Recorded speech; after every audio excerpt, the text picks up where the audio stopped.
So today I want to put it all together, what we've talked about so far, not because we're finishing this whole topic of self-love, but because before I continue, I want to make sure that all the bits we've discussed so far are firmly in your head, because it's going to be very important in order for this to become a part of your life in such a way that it never stops being a part of your life from now on. You will need to do repetition. And repetition doesn't mean doing any kind of tedious exercise or sitting at a table and writing something out. It simply means incorporating the things I've talked about so far into your daily routine. So the first thing I talked about in the initial video was the example of you waking up in the morning and not feeling so great. And I recommended that you use nature by looking out of your window as something to help you shift your energy just slightly. Then I said, you can also listen to presentations on YouTube, of which there are many, many, many, such as this one. You can listen to presentations in order to begin to shift that energy even a little bit more. Inspirational presentations, motivational presentations, and I said at that time that the reason these help you shift your energy even more is because the speaker's energy ties into your own. The next part I talked about was becoming aware of your thoughts. I said you're driving in your car, you realize you're not feeling so well, you're mulling, you're ruminating. So you therefore change your inner self dialogue about this, and you say to yourself something along the lines of, I know I have this problem, I acknowledge that it is in my life and I haven't yet figured out how to solve it, but just for now, I consciously choose to focus elsewhere. And that elsewhere focus can be on nature, just outside the window of your car. It can be on a shaft of light on a building, I said, if you're in the middle of a city.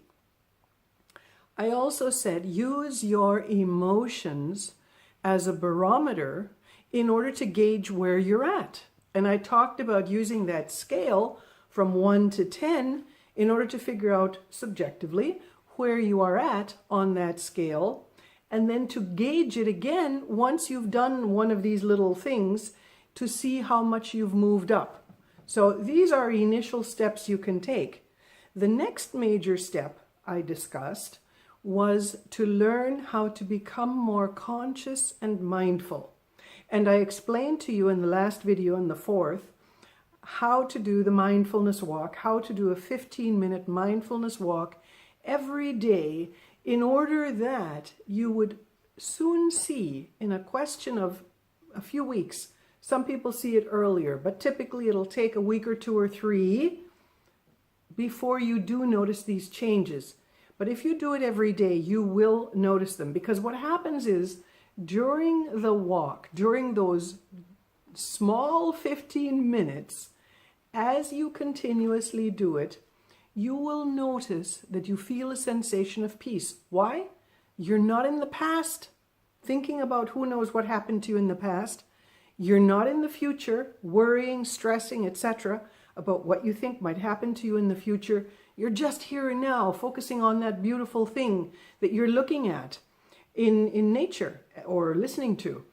And this creation of a new habit, which we could call the creation of a new neural pathway in this area of your brain called the prefrontal cortex, this creation of the new habit or of the new neural pathway will soon become quite strong in you. And because it becomes strong, and because you notice how much at peace you are when you are in that present moment, you will begin to desire it. You will begin to look for it.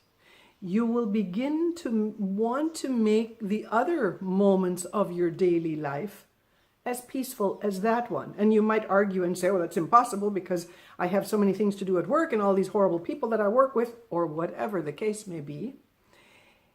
It is, however, possible because even when the outside world and the circumstances that surround you are not very wonderful and are not optimal, you can find that inner space of peace through the practice of this mindfulness walk, this mindfulness exercise that I explained.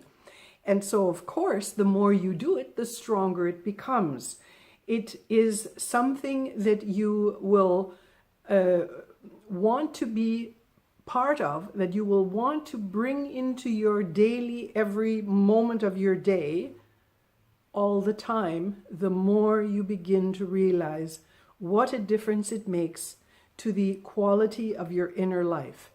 And of course, what this whole thing is all about is how well you are taking care of yourself.